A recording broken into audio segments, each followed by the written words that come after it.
पूजा पांडे। रुक करते हैं इस वक्त की सबसे बड़ी बहस का। जिस तरह से लगातार देश में कोरोना पैर पसार रहा है वह चिंता का विषय है। हालांकि जिस तरह से हम देख रहे हैं कि स्वास्थ्य मंत्रालय और केंद्र सरकार की ओर से जो कोरोना के आंकड़े हैं वे जारी किए जा रहे हैं, उससे ये पता चलता है कि कोरोना की जो पकड़ है वह कमजोर हुई है। वहीं दूसरी ओर कुछ लोगों का कहना है और कुछ लोगों का आरोप है कि केंद्र सरकार जो कोरोना के आंकड़े हैं उनको दबाना चाहती है, उनको छुपाना चाहती है। हालांकि हमने कुछ दिन पहले ये भी देखा कि WHO ने सीधे तौर पर तमाम देशों से ये कहा कि आप कोरोना के जो आंकड़े हैं उन्हें दबाए ना, उन्हें छुपाए ना, उन्हें लोगों के सामने रखे, तभी हम कोरोना पर जीत यानी फतह हासिल कर सकते हैं। इसके बावजूद भी लगातार हम देख रहे हैं कि भारत में खास तौर पर उत्तर प्रदेश में जिस तरह से हमने देखा कि नदी में से कई शव बहते हुए निकले, और दूसरी ओर हमने ये भी देखा कि किस तरह से दाह संस्कार के लिए शमशान घाट में जमीन नहीं मिली। ये चिंता का विषय सामने आया और इसके बाद अब सबसे बड़ा सवाल ये खड़ा होता है कि क्या कोरोना के आंकड़ों पर ही हम जो है विजय और जीत हासिल कर सकते हैं। इसी पर हम चर्चा करेंगे और इसी के साथ आपको बता दें कि एक बड़ा पैनल, एक काफी जो प्रवक्ता है, काफी जो गेस्ट है वो हमारे साथ लाइव जुड़े हुए हैं। कांग्रेस के प्रवक्ता पवन शर्मा हमारे साथ लाइव जुड़े हुए हैं और बीजेपी प्रवक्ता विनीत शुक्ला हमसे लाइव जुड़े हुए हैं। सपा प्रवक्ता नाहिद हमसे फोन लाइन लाइव हमारे साथ जुड़े हुए हैं और आप प्रवक्ता तरुणिमा जी भी हमारे साथ लाइव जुड़ी हुई हैं। आप सभी का बहुत बहुत स्वागत है इस हमारी खास डिबेट में, इस खास बहस में। के लिए ना ही जीवन रक्षक दवाइयां थी, ना ही हमारे इससे जुड़े हुए तमाम जो वैक्सीनेशन या और इंजेक्शन या इससे संबंधित टेस्टिंग लैब ना ही हमारे पास थे। 300 टेस्टिंग लैब आज की डेट में हमारे पास हैं। ये सब एक साल के अंदर इस महामारी के दौरान हमारी सरकारों ने किए हैं, चाहे वो केंद्र सरकार या राज्य सरकारों ने किए हैं। मुफ्त वैक्सीनेशन का कार्य तेज गति से चल रहा है। आज अगर वैक्सीनेशन उत्तर प्रदेश की बात करें तो 1,56,57,00,000 करीब वैक्सीनेशन उत्तर प्रदेश के अंदर कल की डेट तक हो चुका है और लगातार तेज गति से गांव में भी हो रहा है। 97,000 गांव में एंटीजन टेस्ट करा करके आशा कार्यकर्ती, ANM और जो भी स्वास्थ्य कर्मी हैं उन सभी को लगा करके वहां पर वैक्सीनेशन का काम निःशुल्क कराया जा रहा है। यहाँ पर भी गवर्नमेंट हॉस्पिटलों में भी वैक्सीनेशन का काम तेजी से चल रहा है। सवाल पूजा जी वही लोग खड़े कर रहे हैं जो वैक्सीन को भारतीय जनता पार्टी की वैक्सीन बताते थे। आज उसी वैक्सीन की अनिवार्यता के लिए ये लोग चैनलों पर आकर के चिल्लाते हैं और झूठ का पुलिंदा इस समय इनसे कहना चाहिए। इन सबको आपको सवाल पूछिएगा कि इस समय राजनीति छोड़ करके मानवता के आधार पर समाज में सेवा करें लोगों की। हो सकता है कि कुछ पाप इन लोगों के कट जाएं, ये इन लोगों को दिखाई नहीं पड़ता है। हमारी सरकार है, हम प्रतिबद्ध है, हमारी सरकार 24 करोड़ जनता की सुरक्षा के लिए और उनको उस दृष्टिगत हम उस पर काम कर रहे हैं। दूसरी लहर आई, हम उस पर भी विजय प्राप्त कर रहे हैं। दूसरे साथ साथ ब्लैक फंगस की बात हो रही है और छोटे बच्चों पर 4 से 10 साल के बच्चों की बात चल रही है। तो उन सबको लेकर के KGMC में 120 बेड तैयार किए गए हैं और इसी तरीके से पूरे प्रदेश के अंदर हर जिले में, डिस्ट्रिक्ट हॉस्पिटल में, मेडिकल कॉलेजों में, सभी जगह पर इस महामारी को, तीसरी लहर को भागते हुए हम वहां सब जगह पर 100 बेड के व्यवस्था कर रहे हैं। आज हमारे पास वेंटिलेटर, ऑक्सीजन, PPE किट हो, सारी चीजों की उपलब्धता लगातार हुई है और अन्य राज्यों में जहां हमारी सरकारें नहीं, जिसकी भी सरकार है वहां पर भी हम वैक्सीन मुफ्त वहां पर भिजवा रहे हैं। लेकिन हमने देखा है जी सीधा विनीत शुक्ला जी सीधे उत्तर प्रदेश की बात करेंगे। पंचायत चुनाव हुए, वहां पर सीधे तौर पर जो ड्यूटी पर लगे सारे कर्मचारी थे उनमें कहा गया कि सिर्फ 3 लोगों की यानी 3 कर्मचारी की मौत हुई है। क्या आपको लगता है कि आंकड़े सही है? जिस तरह से हम देख रहे हैं कि लगातार जो शिक्षक संगठन है उनके आंकड़े और आपके आंकड़ों में जमीन आसमान का फर्क है, इसको आप समझते हैं ना? पूजा जी, मैं आंकड़ों की कोई बात नहीं करूंगा। उत्तर प्रदेश में एक भी मृत्यु होना हमारे लिए दुखद घटना है। पूरी संवेदना के साथ हमारी सरकार प्रत्येक व्यक्ति से के साथ खड़ी है। जो भी कर्मचारी इस ड्यूटी में थे, मैं सभी की बात कर रहा हूं, उसमें आंकड़े का अभी जो लिस्ट बनेगी, अभी माननीय मुख्यमंत्री जी ने निर्देश दिए हैं, जो पुरानी गाइडलाइन थी शासन की उसको बदलने के लिए चुनाव आयोग को बोला गया है। वो सब वार्ता जारी है। मैं निश्चित आश्वासन देता हूं आपके चैनल के माध्यम से। गाइडलाइन नहीं, आप मेरी बात जी गाइडलाइन शुक्ला जी, हमें गाइडलाइन की जरूरत नहीं, हमें निष्पक्ष जांच की जरूरत है कि कितने लोग वहां पर लगे थे, कितने कर्मचारी वहां पर लगे थे, और जो आपके आंकड़े हैं और जो शिक्षा संगठन के जो आंकड़े, आखिरकार उनमें इतना फर्क क्यों है, इसकी निष्पक्ष जांच होनी चाहिए। बहरहाल आपके पास अभी पूजा जी अभी कोई आंकड़े नहीं है, अभी किसी भी प्रकार के कोई आंकड़े नहीं दिए गए। मैं कह रहा हूं कि जो भी इस महामारी से चपेट में आए हैं, जो भी ड्यूटी पे थे, उनको 30 लाख रुपया उनके परिवारजनों को, एक व्यक्ति को योग्यता के अनुसार नौकरी देने का काम हमारी सरकार करेगी। आप कितनी मदद पहुंचा रहे हैं, ये फर्क नहीं पड़ता कितने लोगों को आप पहुंचा रहे हैं, ये फर्क पड़ता है। मैंने कहा ना कि इसमें अभी आंकड़े की गिनती की बात मत करिए, अभी आंकड़े की गिनती की बात मत करिए। जितने भी लोग, मैं कह रहा हूं, जो भी हमारे ड्यूटी में लगे हुए शिक्षक थे, उन सभी के साथ हमारी सरकार है।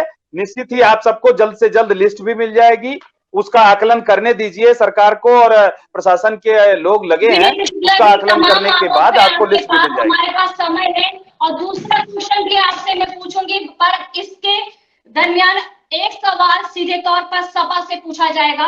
नाहिद जी, मैं सीधा आपसे ये सवाल पूछूंगी कि आखिर जो ये आंकड़े हैं, चाहे वह शिक्षा संगठन की ओर से जारी किए जा रहे हैं, जो कि 1000 से ज्यादा बताए जा रहे हैं कि कर्मचारियों की मौत हुई है, जो ड्यूटी पर लगे थे, जो कोरोना से जिनकी मौत हुई है, और उनकी मांग है कि उनको भी मदद सरकार की ओर से पहुंचनी चाहिए। पर सबसे बड़ा सवाल यहाँ पर ये है कि आखिरकार इतने ये जो आंकड़े रिलीज किए जाए, 3 और 1000 से ज्यादा में जमीन आसमान का फर्क है। आप क्या कहना चाहेंगे इस पर?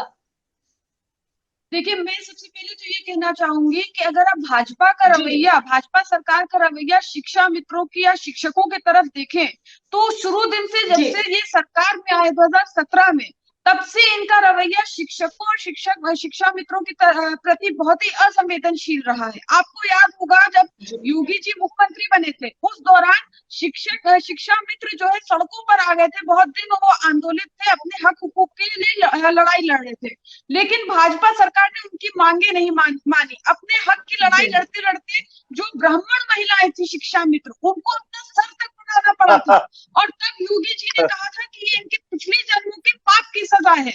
ये उसी दिन से नाहिद जी आपको शर्म नहीं आती? आप वो शिक्षकों को भी जात में बांटने लगी, बेशर्मी की हद है आप लोगों की। नाहिद जी शर्म करिए। नाहिद जी, शिक्षक को जात में बांटने पर आपको शर्म करनी चाहिए। नाहिद जी आपको शर्म आनी चाहिए। आप शिक्षकों को जात में बांटती हैं, आप अपराधियों की जात देखती हैं, आप आतंकवादियों की जात देखती हैं। नहीं, आप गलत बोलेंगी, आप झूठ बोलेंगी। ये जिम्मेदार हरकत आप कर रहे हैं। नाहिद जी, झूठ बोलने की प्रवृत्ति समाजवादियों में है। अब आपको समाजवादी पार्टी की ये आप सही नहीं कर रहे हैं। नहीं, गलत। पूजा जी देखिए, झूठ और गलत भ्रामक चीजें बताना, मैं आपकी बात समझ रही हूँ। आप छोड़िए चाहे रहिए। नहीं, मैंने आपको इनवाइट किया है, नहीं मैं आपसे जाने को कहूंगा। जो ऑथराइज प्रवक्ता नहीं, उनको आपने तो डिबेट में बैठा लिया है। मैं समाजवादी, आप एथराइज हैं? आप एथराइज हैं क्या? आप एथराइज हैं क्या? नहीं, आप क्या एथराइज हैं क्या? आप एथराइज हैं क्या? एक मिनट। नाहिद लारी, क्या आप एथराइज हैं क्या? आपका भाई एथराइज है क्या? क्या समाजवादी पार्टी एथराइज है क्या कि शिक्षकों को ब्राह्मण और ठाकुर और छत्री में बांटे? देखिए सर, आप शांत हो जाइए, दूसरे को भी मौका दीजिए। वो भी यहाँ पर अपनी बात पहुंचाने आए हैं, लोगों की बात यहाँ तक पहुंचना है। बात पहुंचाए, लेकिन झूठी और भ्रामक बातें मत फैलाएं। पूजा जी मैं अपनी बात कंप्लीट कर लूं, अभी तो शिक्षकों के ऊपर मैंने कुछ बोला नहीं नहीं। जी, देखिए उत्तर प्रदेश में जो पंचायत चुनाव हुए, जब ये चुनाव विनीत हुए शुक्ला थे, जी आप हमको कुछ नहीं समाजवादी बोलेंगे। पार्टी को मालूम था कि हम ये चुनाव जीतेंगे और हम जीते भी। भाजपा का मुद्दा साफ हुआ और समाजवादी पार्टी का हर तरफ परचम लहराया, लेकिन हम तब भी बोल रहे थे, स्पेशली थर्ड फोर्थ फेज जब हुआ, सेकंड फेज के बाद जिस तरह से कोरोना ने विकराल रूप ले लिया पूरे भारत में, हमने मुसलसल बोलना शुरू किया कि ये जो पंचायत चुनाव है इसको स्थगित करा जाए। हमको मालूम था हम जीत रहे हैं, लेकिन तब भी हमने बोला और आज हम जीत गए, तब भी हम कह रहे हैं कि ये चुनाव आयोग क्यों नहीं गए? आपके नेता चुनाव आयोग क्यों नहीं गए? समझ आ गई है हमें। के साथ भाजपा ने खिलवाड़ विनीत शुक्ला जी आप शांत रहिए, थोड़ा आप शांत रहिए। और हमारे पास कागजों में दिखा नारी जी आप जो बोलना चाहती हैं, इनको कोरोना, देखिए इनको इस महामारी में राजनीति करनी है। इलाज हो रहा है। वास्तविकता ये है कि जमीनी स्तर पे कोई भी काम नहीं हो रहा है। आप देखिए यहाँ से 30 किलोमीटर दूर, लखनऊ से 30 किलोमीटर नारी जी आप शांत हो जाइए। अब मेरे साथ आम आदमी पार्टी के जो प्रवक्ता हैं, 25 लोगों की मृत्यु हो गई है। आम आदमी पार्टी के प्रवक्ता तनुजा जी अखिलेश यादव क्या कर रहे हैं? श्रीमान अखिलेश यादव क्या कर रहे हैं? ट्वीट कर रहे हैं क्या? उत्तर प्रदेश में भ्रामक कालाबाजारी में लिप्त समाजवादी पार्टी के नेता, की बातों का जवाब दे पाऊंगी। समाजवादी पार्टी के नेता क्या कालाबाजारी और ब्लैक मार्केटिंग करने में ही माहिर रहेंगे या मदद भी करेंगे लोगों की? आपने अपना तर्क रख लिया है विनीत शुक्ला जी, आपने अपना तर्क अपनी बात रखी है, कृपया करके दूसरे को भी मौका दीजिए। उत्तर प्रदेश में ये कोई सहजता नहीं है सर, सहजता नहीं है। नारी जी आप भी शांत हो जाइए, नारी जी आप भी शांत हो जाइए। हमारे साथ और भी प्रवक्ता, हमारे साथ और भी सपा के समाजवादी पार्टी के लोग, सपा के लोग ऑक्सीजन की कालाबाजारी में पकड़े जा रहे हैं। 167 लोग पकड़े गए हैं। क्योंकि डॉक्टर तो 167 लोग कालाबाजारी करके पकड़े गए हैं, जिसमें समाजवादी पार्टी के लोग ज्यादा है। जी आप बताइए, जिस तरह से आंकड़ों में फर्क हो रहा है, इसको लेकर क्या किया जाना चाहिए? आखिरकार जो सही आंकड़े हैं वे देश की जनता के सामने क्यों नहीं आ रहे? हाँ देखिए, पहले तो आपके दर्शकों को नमस्कार। और जिस तरीके से अभी जो हाँ जी, जिस तरीके से भाजपा प्रवक्ता हो या सपा प्रवक्ता हैं, आपस में ऐसे बहस करेंगे तो शायद हम अपनी बात को आगे तक नहीं पहुंचा पाएंगे। और मैं बोलने से पहले भाजपा प्रवक्ता जी से कह देती हूँ कि प्लीज बीच में ना बोलिएगा मेरे, क्योंकि आप वैसे बोलने लायक है नहीं। इसलिए आप कहते हैं ना, बिहार में एक शब्द है थुतुरबाजी करना, कि जब आप हार जाते हैं, जब आपके पास कोई शब्द नहीं होते या आप पे ऊपर दोष होता है, तो आप थुतुरबाजी करने लग जाते हैं। वो लोग ना इंसान थुतुरबाजी करने लग जाते हैं, मैडम जबरदस्ती करने लग जाते हैं। तो प्लीज आप अपनी भाषा मर्यादित रखिए। देखिए भाषा मर्यादित रखिए, भाषा मर्यादित रखिए, भाषा मर्यादित रखिए। पहले भाषा मर्यादित रखिए। पहले तनुजा जी शुरू से ही भाषा संयमित रखिए। अपनी आपकी सरकार ने जिस प्रकार इस कोरोना काल में देखिए, नौटंकी लाल की पार्टी दिल्ली में तो कुछ कर नहीं पाई है। दिल्ली को जलाने में लगी रही आपकी सरकार ने। दिल्ली की नौटंकी लाल की सरकार, सुनिए मेरी बात, दिल्ली की नौटंकी लाल की सरकार, आपके विधायक, आपका पार्षद कालाबाजारी कर रहा है। आपका पार्षद, आपका विधायक कालाबाजारी कर रहा है। आप उससे बोलेंगे कुछ? यहाँ पर शुरुआत अभी डिबेट की हुई नहीं, आपने मिसबिहेव करना शुरू कर दिया। आपने, क्योंकि तो आपने भाषा क्या बोली है? तनुजा जी, आपके केजरीवाल ने यही भाषा सिखाई है क्या? बात रखेंगे कोरोना के आंकड़ों को लेकर बेहतर तौर पर आप जो कि सरकार में से ही शुरू हो चुका, पहले दिन से शुरू हो चुका था। आप अपनी बात रखिए, कोरोना के आंकड़ों पर सवाल किए जा रहे हैं, उस पर बात रखिए। मेरी सरकार को मैं अपनी बात पूरी रख रही हूँ। मैं अपनी बात पूरी रख रही हूँ। देखिए, जब इस उत्तर प्रदेश की सरकार को हमें हमारी जनता को, उत्तर प्रदेश की जनता को इंतजाम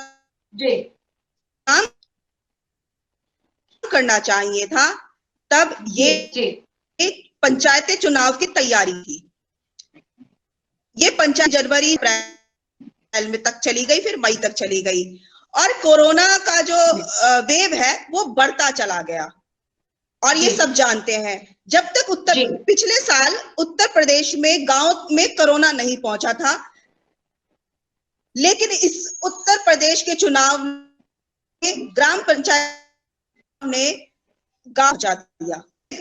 जब पहला चुनाव हुआ, पहला जब मतदान हुआ, उसके बाद कोरोना ने भया पैदा हो गई, तो जिससे सभी पार्टी मुझे काफी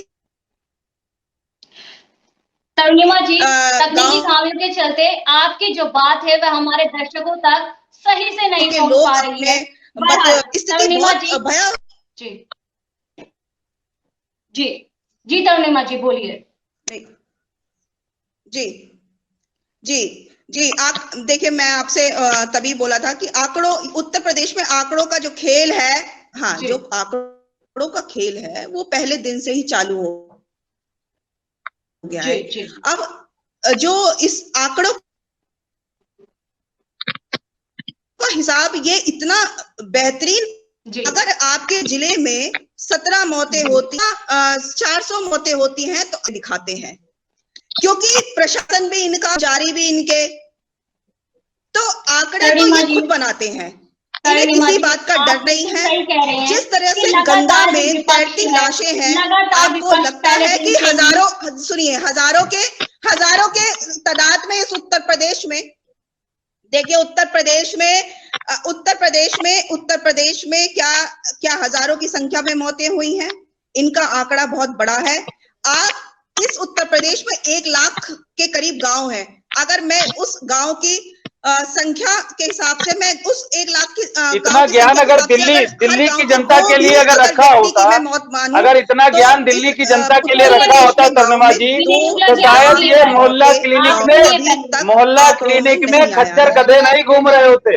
देखिए, और उसमें मुर्गी पालन ना हो रहा होता मोहल्ला क्लिनिक में, और करोड़ों रुपए के घोटाले करके केजरीवाल आरोपों की जिस प्रकार आरोपों की फहरिस्त सर आपके पास आपको मिलेगा।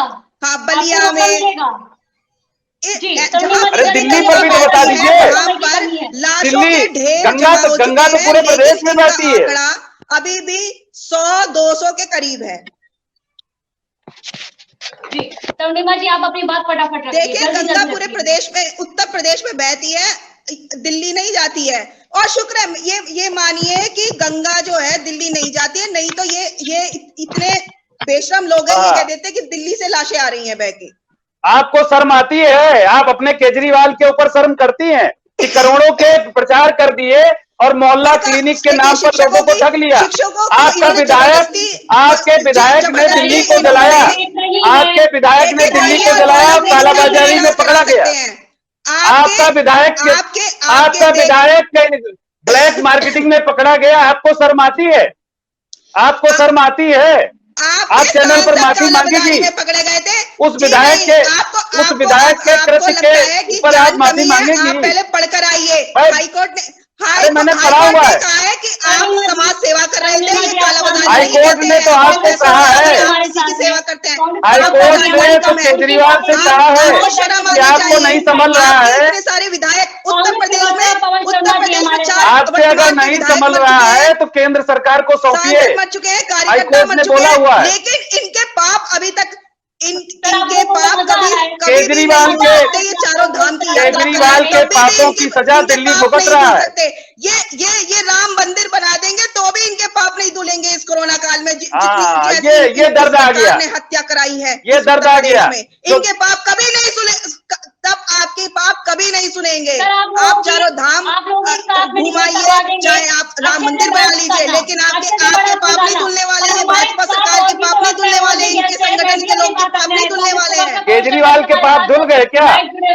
पवन शर्मा जी, आप देख ही रहे कि किस तरह से आंकड़ों का खेल लगातार जारी है और जिस तरह से हम देख रहे हैं कि आंकड़े लगातार पिछले कुछ दिनों से कम हो रहे हैं, वहीं दूसरी ओर शमशान घाट में हम देख रहे हैं कि जमीन कम पड़ रही है, लकड़ियां कम पड़ रही है, परेशानियों का सबब बनता जा रहा है। वहीं दूसरी ओर उत्तर प्रदेश की कई नदियों से हमने देखा कि किस तरह से शव बहते हुए नजर आए। ये हर कोई इसका गवाह है। सर, आप इसको कैसे देखते हैं? पवन शर्मा जी, क्या आप हमें सुन पा रहे हैं? लगता है तकनीकी खामियों के चलते उनसे हमारा संपर्क नहीं जुड़ पा रहा है। बहरहाल आपके पास फिर से आऊंगी विनीत शुक्ला जी। बहुत बड़ा आरोप है कि अगर जिस तरह से पंचायत चुनाव में ड्यूटी में जो कर्मचारी लगे थे उनकी मौत हुई थी, वो डाटा भी और वो आंकड़ा भी सामने आया कि 3 लोगों की मौत हुई। आप सीधे तौर पर उनके नाम क्यों नहीं सामने रख देते? आप पर आरोप है कि आप लोगों का नाम सामने नहीं रख रहे। ठीक है पूजा जी, देखिए आरोप लगाना इनका काम है, इनके पास और कोई काम इस समय है नहीं, ना ही जनता के बीच में इनको जाना है, ना ही लोगों की मदद करनी है, ना ही उनको दवा पहुंचानी। आपका काम है आंकड़ों को छुपाना। आपको काम है आंकड़ों। हमारा काम जो है हम कर रहे हैं, हम नौटंकी लाल की तरीके से नौटंकी नहीं कर रहे हैं। हम नौटंकी लाल की तरीके से नौटंकी नहीं कर रहे हैं। शर्म नहीं आती आपको? आपको शर्म आती है? आपको शर्म आती है? आपको शर्म आती है? आप केजरीवाल के कृत्य पे शर्म करेंगी? आपके पार्षद ने दिल्ली को दिला दिया, आपको शर्म आती है? आप उठाने नहीं गए उन्हें? बेशर्मों को कहाँ बैठाती हैं आप? भाजपा कार्यकर्ताओं को तो ढोना, उन लाशों को उठाना चाहिए जो बह रही थी। अरे भाई केजरीवाल को बताइए ना, ये ज्ञान उनको दीजिए ना। तरुणिमा जी थोड़ा ज्ञान बचा के रखिए, उस नौटंकी लाल को दीजिए दिल्ली में। देखिए पूजा जी, मैं तो इस उत्तर प्रदेश में रहती हूँ, मैं तो ढोंगी को बताऊंगी उत्तर प्रदेश। बेशर्मी, देखिए बेशर्मी, मर्यादित रहिए।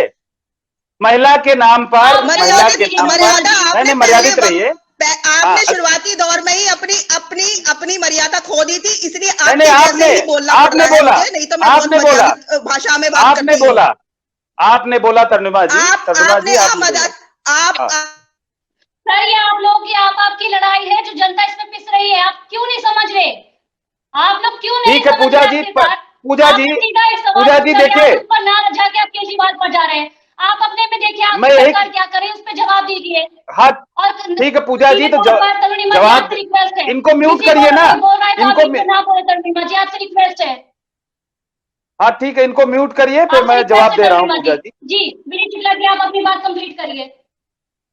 जी देखिए पूजा जी, हमारी सरकार ने जो गाइडलाइन पुरानी थी उसको बदलने के लिए, उसको चेंज करने के लिए चुनाव आयोग से कहा है और उस पर जो है काम हो रहा। मैंने कहा आंकड़ों की बात मैं नहीं करता, आपको लिस्ट भी मिल जाएगी जो भी हताहत हैं इस शिक्षक चुनाव की ड्यूटी में। विनीत शुक्ला जी, और बात सरकार की ऐसे करें जैसे सरकारी प्रवक्ता। अगर आपको आंकड़े और अरे आप क्या है, आप क्या है नाहिद जी, आप क्या है नाहिद जी, आप क्या हो? बीजेपी के नेताओं को बैठा देती जो अखबार का ज्ञान और इधर उधर का थोड़ा बहुत ज्ञान, व्हाट्सएप यूनिवर्सिटी का ज्ञान है कि आपकी डिबेट पर झोंक रहे। अरे भाई इनको कहाँ से बुला लाती हैं पूजा जी, इनको कहाँ से पकड़ लाई हैं? ये क्या है? आपकी हैसियत क्या है? आपकी समाजवादी पार्टी में हैसियत क्या है? बड़ी संख्या में आपकी हैसियत क्या है नाहिद जी? नाहिद जी आपकी हैसियत क्या है समाजवादी पार्टी में? आपको पता है समाजवादी पार्टी में सिर्फ और सिर्फ गुंडों की भर्ती होती है। समाजवादी पार्टी में सिर्फ और सिर्फ गुंडों की भर्ती होती है। भारतीय जनता पार्टी का एक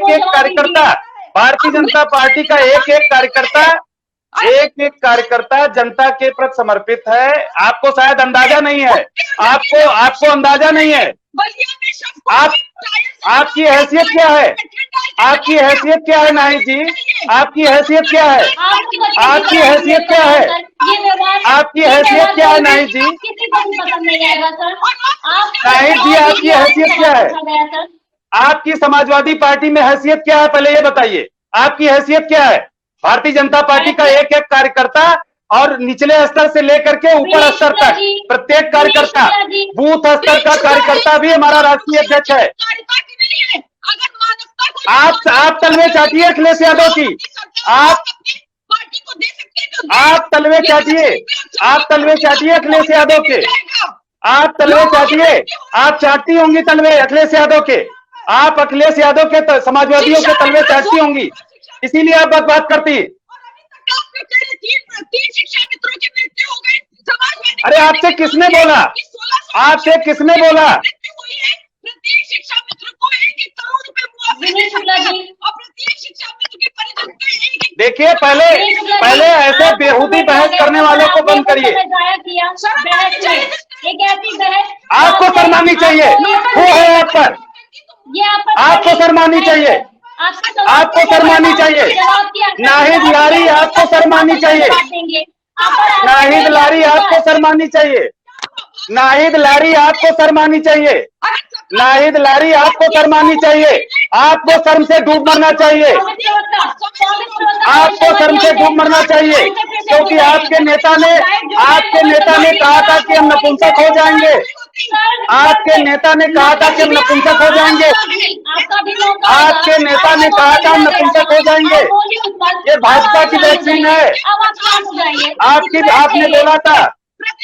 पूजा जी पहले इन बेशर्म समाजवादियों को बंद करिए, पहले इन बेशर्म समाजवादियों को बंद करिए। आप लोग ये सही व्यवहार नहीं करें। पवन शर्मा जी बिना वक्त जाया करिए, आप मुझे पूजा जी ये दीजिए। पवन शर्मा जी, पूजा जी जो आंकड़े का फर्क आ रहा है, चाहे वह पूजा जी राज्य सरकार की ओर से जारी किया जा रहा हो या केंद्र सरकार की ओर से, उनमें आखिरकार क्यों फर्क आ रहा है? पवन शर्मा जी आप बोलेंगे, पवन शर्मा जी फिर पवन शर्मा जी बोलेंगे। नहीं जी आप लोग शांत हो जाइए। विनीत शुक्ला जी पहले आप शांत हुए, बाकी लोगों को मैं चुप कराऊंगी, बाकी लोगों को मैं शांत करवाऊंगी। ये कोई सही बात नहीं है। आप लोग सिर्फ लोगों को परेशान करें जो इस डिबेट में शामिल हैं। इस डिबेट में जो लोग आए हैं, आप लोग उन्हें परेशान कर रहे हुए, वो लोग भी अपना इंतजार कर रहे हैं सर, वो भी इंतजार कर रहे हैं कि उनका मौका आएगा, वो बोलेंगे। आपका मौका है, आपने बोला, अब आप दूसरों को बोलने दीजिए। नहीं सर, नहीं सर, आप दूसरे को बोले। पवन शर्मा जी ये जो आंकड़े सामने आ रहे हैं केंद्र सरकार की ओर से, और जिस तरह से हमने देखा उत्तर प्रदेश में जो आंकड़े सामने आए, उनमें लगातार हम देख रहे हैं कि जमीन आसमान का फर्क, चाहे वे पंचायत चुनाव में ड्यूटी में लगे हुए कर्मचारी थे, उसके बाद जो शिक्षक संगठन ने अपने आंकड़े जारी किए थे कि कम से कम 1000 से ज्यादा लोगों की मौत हुई है, वही राज्य सरकार यानी उत्तर प्रदेश सरकार सीधे तौर पर कह रही है कि केवल 3 लोगों की, जो कि ड्यूटी पे लगे थे, केवल 3 लोगों की मौत हुई है कोरोना से। इसको आप कैसे देखते हैं सर? जमीन आसमान का ये फर्क है।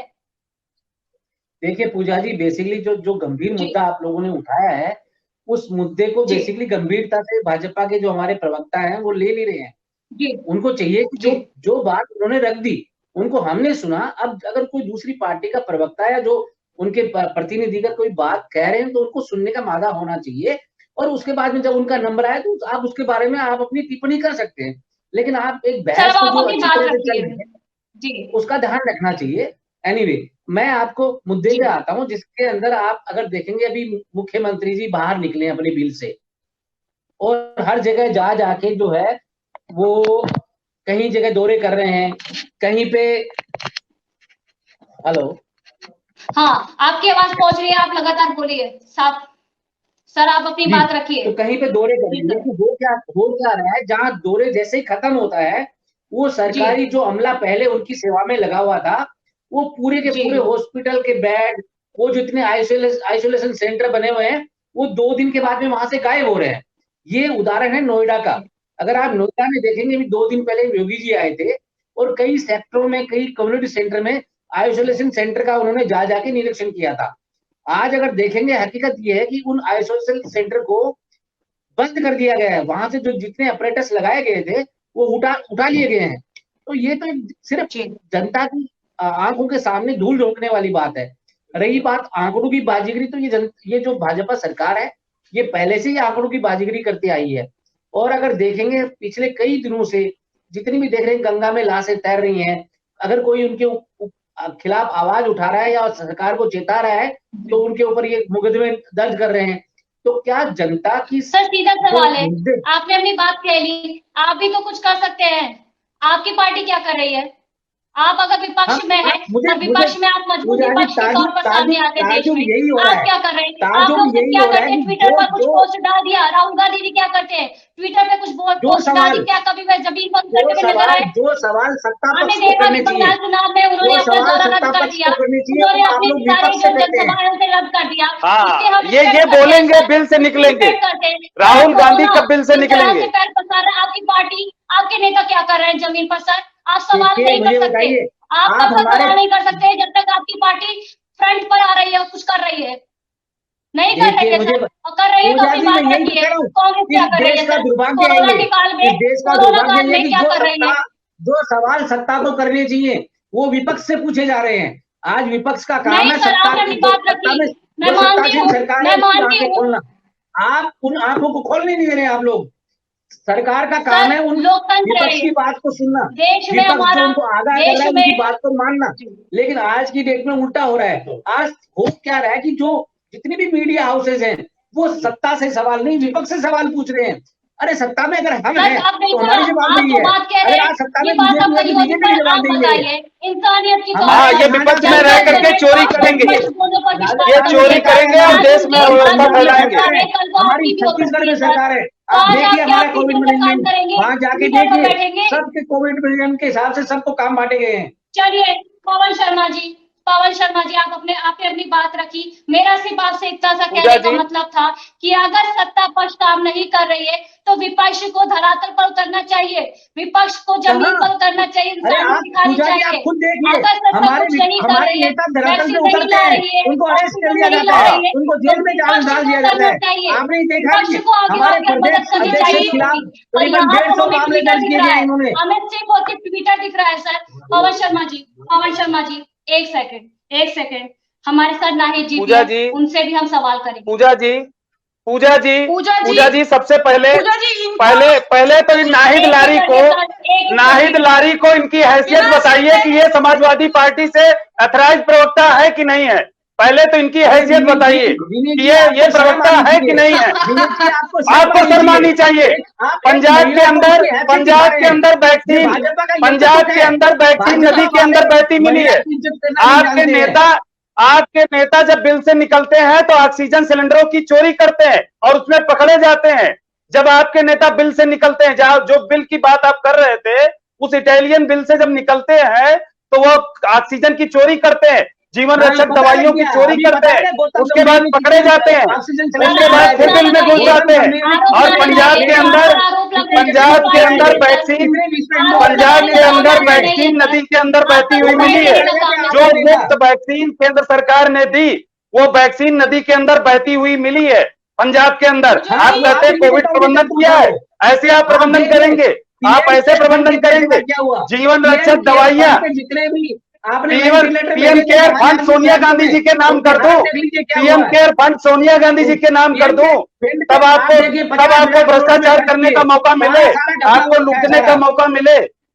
आपको लूटने का मौका नहीं मिल रहा है ना, हमने काम किया, आपको लूटने का मौका मिले। सोनिया गांधी के नाम पीएम केयर फंड कर दूं मैं, सोनिया गांधी जी के नाम पे पीएम केयर फंड कर दिया जाए। अब आप शांत हो जाएंगे, बोलिए आपने, सर आपने बोल लिया। तरुणिमा जी, नहीं पूजा जी आप देख ही रही हैं कि किस तरह से आरोप प्रत्यारोप, यहाँ पर जवाब मांगा जा रहा है तो सवाल उठाए जा रहे हैं। आप बताइए कि आखिरकार जिस तरह से, चाहे वह सीधे तौर पर शिक्षक संगठन का जो आंकड़ा है, उन्होंने सीधे तौर पर कहा कि 1000 से ज्यादा कर्मचारियों की जो पंचायत चुनाव हुए उसमें जो ड्यूटी में लगे कर्मचारी थे उनकी मौत हुई है। वहीं राज्य सरकार यानी उत्तर प्रदेश सरकार जो लगातार ये कह रहे हैं कि केवल 3 लोगों की मौत हुई है। आप इन आंकड़ों को कैसे देखती हैं?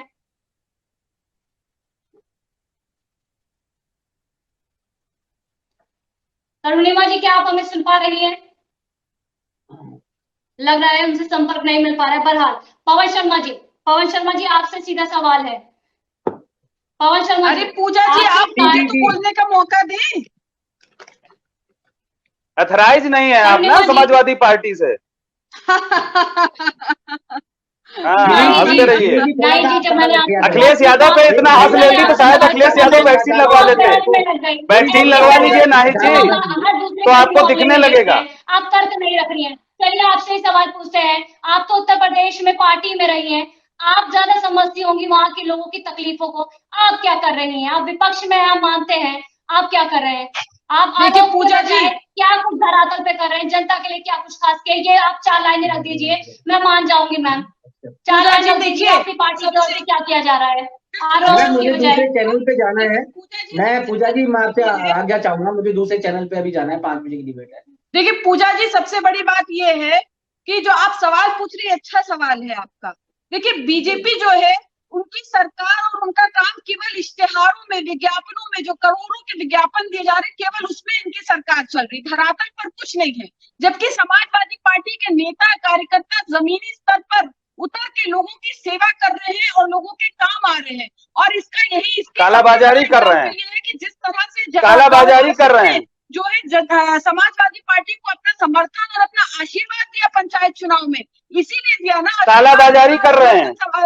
समाजवादी पार्टी के नेता जमीन स्तर पर उतरते हैं तो कालाबाजारी करते हैं, सिलेंडरों की चोरी करते हैं, सिलेंडर की चोरी करते हैं, जीवन रक्षक दवाइयों की ब्लैक मार्केटिंग करते हैं। उत्तर प्रदेश में बनी हुई है, इसको सुलझाने के लिए, इस स्थिति को सुलझाने के लिए जाइए मुफ्त में वैक्सीन लगवाइए।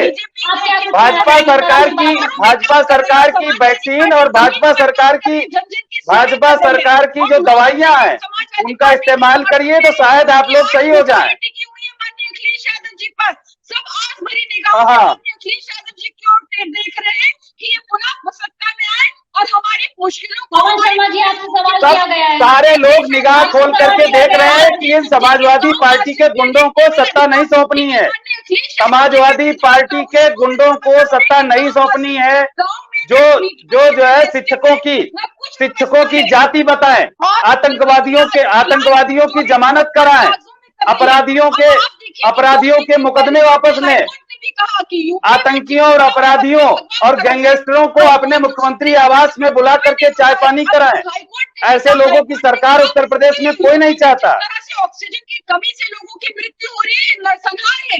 हमारे हाईकोर्ट ने कहा कि यूपी में दवाई, इंजेक्शन, इलाज और ऑक्सीजन की कमी के चलते लोगों की मृत्यु हो रही है। यहाँ तक माननीय सुप्रीम कोर्ट ने कहा कि पूरे देश में जो है राष्ट्रीय आपदा, नेशनल इमरजेंसी है और हम मूक दर्शक नहीं बने रहेंगे। तो ये सब माननीय न्यायालयों की सख्त से सख्त टिप्पणी है। अब माननीय न्यायालय ने कहा, माननीय उच्चतम न्यायालय ने केंद्र सरकार को और राज्य सरकारों से कहा कि ये वक्त राजनीति करने का नहीं है। ये माननीय न्यायालय ने विपक्ष से नहीं कहा कि राजनीति ना करे, क्योंकि कोई विपक्ष इस वक्त राजनीति नहीं जी, आपसे सीधा सवाल है। नहीं जी, अगर आप मुझसे बात करिए मैम, आप मुझसे बात करिए, मेरे सवालों का जवाब दीजिए। बताइए, जो परिस्थिति अभी उत्तर प्रदेश में बनी हुई है, जिस तरह से हम देख रहे हैं कि आंकड़ों की बाजीगरी की जा रही है और आंकड़ों को लेकर लड़ाई भी अब तेज हो गई है, इसमें अगर आपसे पूछा जाता है इस गुत्थी को सुलझाइए, तो आपका इस पे क्या तर्क होगा? आप इस पे क्या कुछ कहना चाहेंगी? देखिए अगर आप आंकड़ों की बाजीगरी की बात करिए, यहाँ पर लखनऊ की अगर आप बात करिए, लखनऊ में जिस तरह से मृत्यु हो रही थी, सीएमओ कार्यालय से रिपोर्ट आती थी कि रोज का जैसे रिपोर्ट आई कि 18-20 मृत्यु हुई लखनऊ में, कभी बताते थे 30-40 मृत्यु हुई। और वही शमशान घाट का जो ऑथराइज्ड वहां से कार्यालय, वहां से रिपोर्ट आती थी कि प्रतिदिन 150-200 तक की मृत्यु हो रही थी। तो ये आंकड़ों की बाजीगरी बीजेपी करती है, जिस तरह से आंकड़ों के पीछे अपने सरकार की नाकामियों को छुपाने का ये लोग प्रयास करते हैं। और इसको ठीक है नायक जी, आपने बात रख ली। पीछे लोग बाजीगरी विनीत शुक्ला जी, समय की कमी है, जल्दी बताइए कि आखिरकार जिस तरह से आप पर आरोप लग रहे हैं, फिर से एक सवाल पूछूंगी सर। शिक्षा संगठन ने बड़ा आरोप लगाया कि आप 3 लोगों की जो डाटा आपने रखा 3 लोगों की जो मौत हुई, उनका नाम आप सामने क्यों नहीं रख रहे? सर इस पर सीधे जवाब दीजिए विनीत शुक्ला जी। देखिए पूजा जी, ये सवाल कल ही समाप्त हो जाता है। आज मैंने कहा ना कि आदरणीय मुख्यमंत्री जी ने निर्देश दिए हैं, जो भी शिक्षक ड्यूटी में थे, ड्यूटी के दौरान चाहे वो शिक्षक हो या जो भी कर्मचारी, उन जिनकी भी मृत्यु हुई है, उनके साथ प्रदेश सरकार पूरी तरीके से न्याय करेगी और उन सबको मदद पहुंचाने का काम करेगी। एक एक व्यक्ति को उनके परिवार के योग्यता के अनुसार नौकरी भी दी जाएगी। ये आंकड़े नहीं है, मैंने कहा आंकड़ों की बात नहीं, आपको लिस्ट अगर चाहिए तो अभी 2-4 दिन के अंदर आपको लिस्ट भी मिल जाएगी। उनका आकलन करने दीजिए, प्रशासन अपना काम कर रहा है। एक एक व्यक्ति की जिम्मेदारी हमारी है, हमारी सरकार है, सरकार हमारी प्रतिबद्ध है उन गरीब कल्याण योजनाओं को जमीनी स्तर तक पहुंचाने के लिए। 15 करोड़ लोगों के, गरीबों के घरों तक राशन मुफ्त पहुंचाने का काम 3 महीने तक किया जा रहा है। उनके खातों में पैसा ट्रांसफर किया गया है, आर्थिक सहायता भी दी जा रही है। ये आपको दिखता नहीं है क्या? तो ये समाजवादियों की डिबेट है क्या? इन गुंडों की डिबेट है क्या? ये समाजवादी पार्टी के गुंडे की डिबेट है क्या? समाजवादी पार्टी के गुंडे की डिबेट है क्या? नहीं, अरे आप वैक्सीन लगवाइए नाहिदा जी। नाहिद जी, हमें आपकी चिंता है। नाहिद जी, आपकी चिंता है, आप वैक्सीन लगवाइए। नाहिद जी, एक प्रवक्ता मनोज मिश्रा जी आप उचित चिकित्सा व्यवस्था नहीं मिली, इसके चलते उनकी मृत्यु हो गई। और यहाँ बैठे अखिलेश यादव को और मुलायम सिंह को, अखिलेश यादव को और मुलायम सिंह को यही स्वास्थ्य कर्मी, यही स्वास्थ्य विभाग ने बचाया है। अखिलेश यादव जी को, मुलायम सिंह जी को इसी स्वास्थ्य विभाग ने, इसी भाजपा सरकार ने स्वास्थ्य लाभ दे करके बचाया है।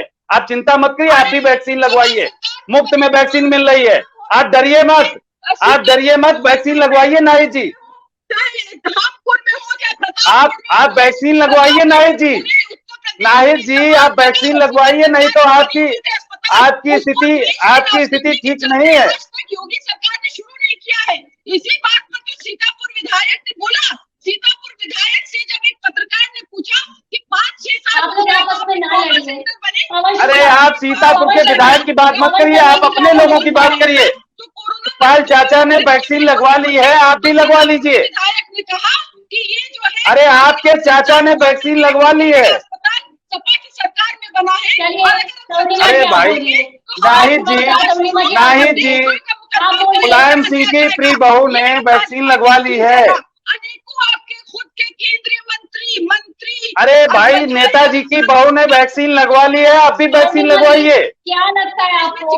नेताजी की बहू ने वैक्सीन लगवा ली है, आप भी वैक्सीन लगवाइए। किया जा रहा है तरुणिमा जी, आप वैक्सीन लगवा लीजिए। क्या बात है?